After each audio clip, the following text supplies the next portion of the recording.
Thank you and welcome to the show this morning. The topic this morning is African Americans and slavery, and we're fortunate to have with us this morning to talk about African Americans and the institution of slavery and the impact not only of slavery during the time of slavery, but the impact that slavery has had in later years. With us is our guest for today, Miss Alana McLaughlin. And of course, Alana, let me welcome you to the show this morning. And I don't think I have to introduce you to our guest this morning because this is your 5th year with us. Many of our audience will recall that you started with us at the age of 8, and you've been with us since then. And we're just delighted to have you here with us this morning to talk about what we consider to be a very, very important topic, and to talk about a topic that I'm sure that you have a lot of information about because we've discussed it quite recently. Let's talk about, first of all, your background, your education, and some of the things that were important in terms of leading you to us this morning, and then we'll talk about African Americans and slavery. Well, like Dr. Haney already said, my name is Alana McLaughlin.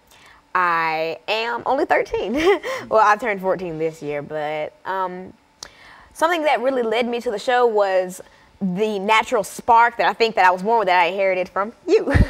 As a child, I really loved to talk, act and dance around and stuff, and then I realized that I had a vocabulary that exceeded my years by far, and I had this natural kind of fearlessness in front of cameras and large audiences, and I really thought, and so did you think, that we could really put this to use by educating people on subjects that are commonly known, but with facts that aren't commonly known. And so that's really what led me to the show this morning, and now, about 6 or 7 years later, here I am.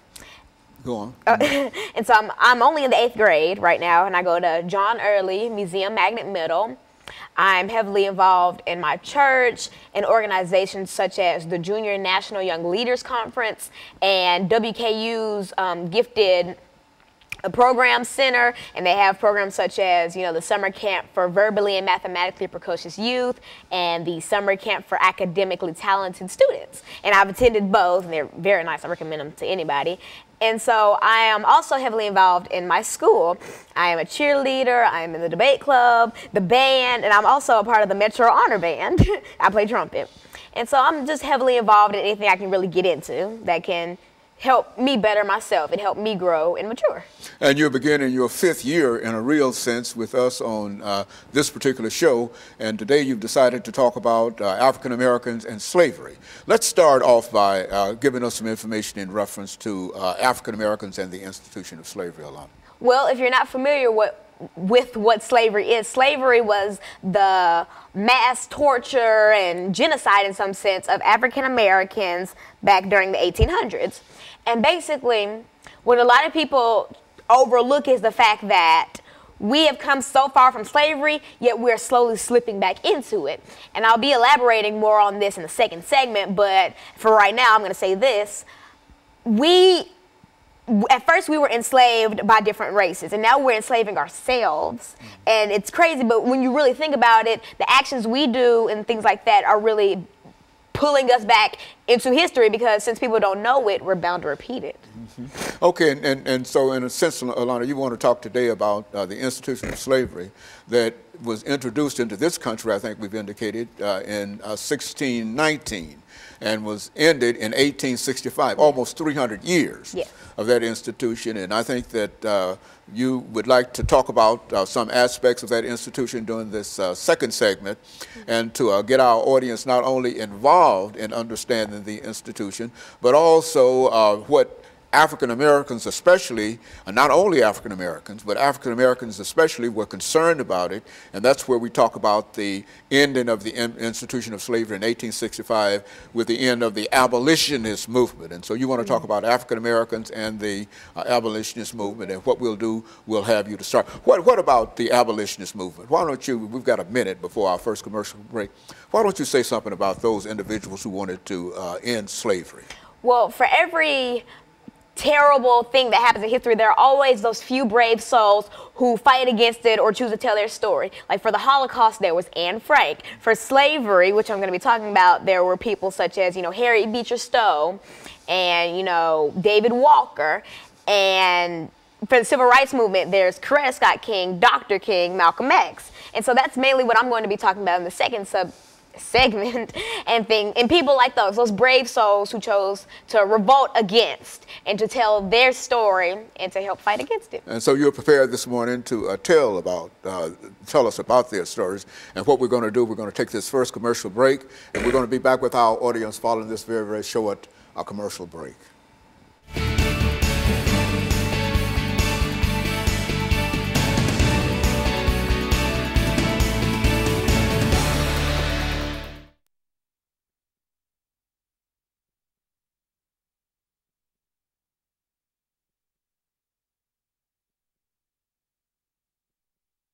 But I was going to say that, but it sounded wrong. Okay. No, and it was the Liberator. That's Liberator.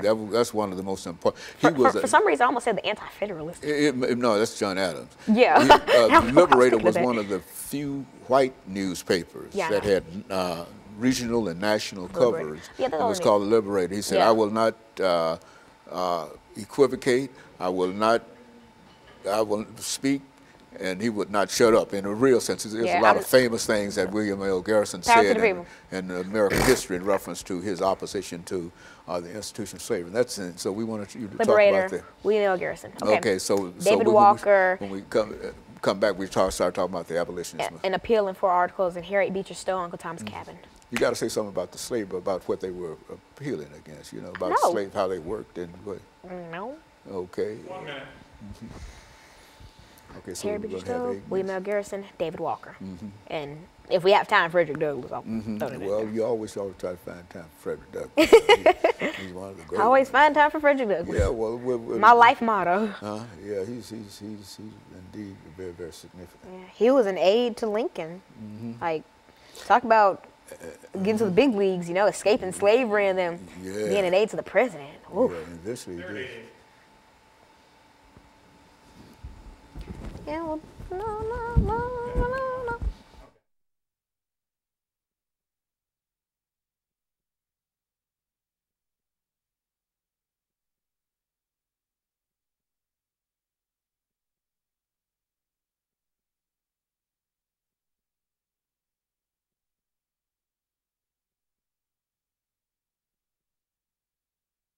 Thank you and welcome back to the second segment of the show for today. The topic is the abolitionist movement and African Americans, and we're fortunate to have with us to talk about African Americans and the abolitionist movement, Alana McLaughlin. And Alana has already given us some information in reference to her background, education, and why she feels that she is qualified in a real sense to talk about slavery and the abolitionist movement. And so, Alana, let's see if we can pick up where we left off before our first commercial break, and to have you to start dealing with the abolitionists, those individuals who opposed slavery and some of the impacts that they had on American society. So if you're just tuning in the first subject, I really said that for every terrible event in history, there's always someone who either shares their story and their experiences to give us an inside knowledge, or there's someone who fights against it. Like, for instance, during the Holocaust, Anne Frank kept her diary, and her father, Otto Frank, decided to publish it after her death to show people what the Holocaust did to them and how the Holocaust really was. And during slavery, we had abolitionists. We had people such as William L. Garrison, which is one of the few Caucasian people who decided to rise against slavery. And basically, he just decided to say, hey, you know what? I'm going to fight against this to my death, and I do not care what y'all threaten to do to me. And he's also known for being an editor of a newspaper called The Liberator. And this was an anti-slavery newspaper, which was one of the few back then.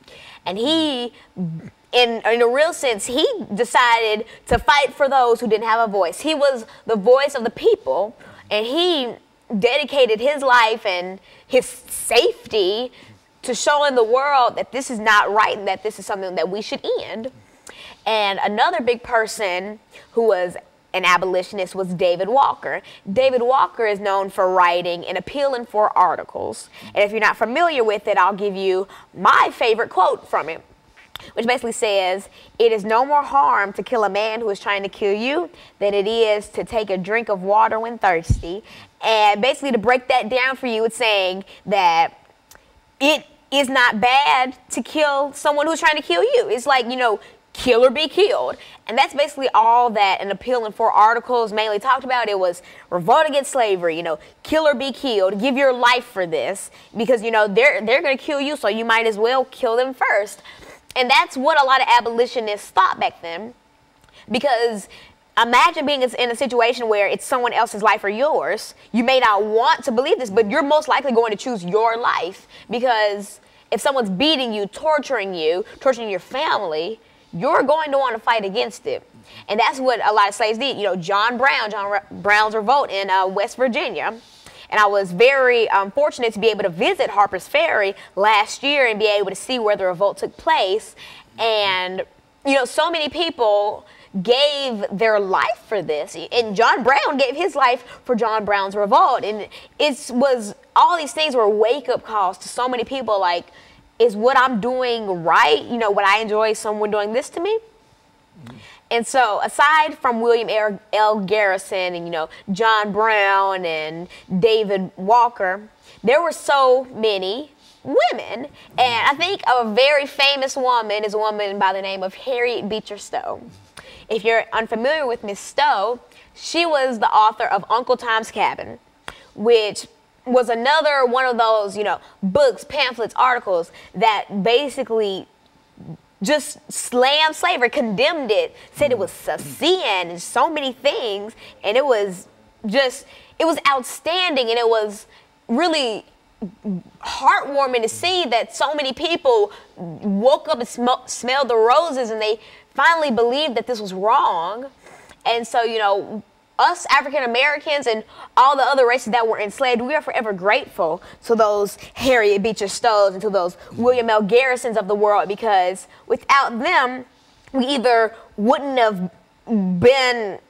would have still been enslaved, or our story wouldn't have gotten out as widespread as it did. Harriet Beecher Stowe's Uncle Tom's Cabin sold over 300,000 copies in its first year. And that is a lot. Like modern day, that's a lot of copies of that. So just imagine 3,000 people, you know, I'm going to say about a good chunk of them are saying, wow, this woman's so stupid. And then there's always that percentage of them that are praising her for saying thank you and crying and just on their knees thanking her, because you give insight to the horrors that we go through. And you are risking your life for people, most of them you don't even know. Just for strangers, but you feel their pain in a way, and you know that what people are doing to them is wrong. And so we are always thankful for those types of people, because without them, we don't even want to think what would be going on. Just think about, for instance, Anne Frank and the Holocaust, and a bunch of other powerful Holocaust writers. Without them, would we really have an eye-to-eye view of what the Holocaust was really like? Because there weren't that many recordings, and there were pictures, you know, and you can see that in the Holocaust Museum in D.C. Beautiful, well, not beautiful, but powerful museum. And it's crazy to sit and think about all of this, and we cannot forget the people who delivered us from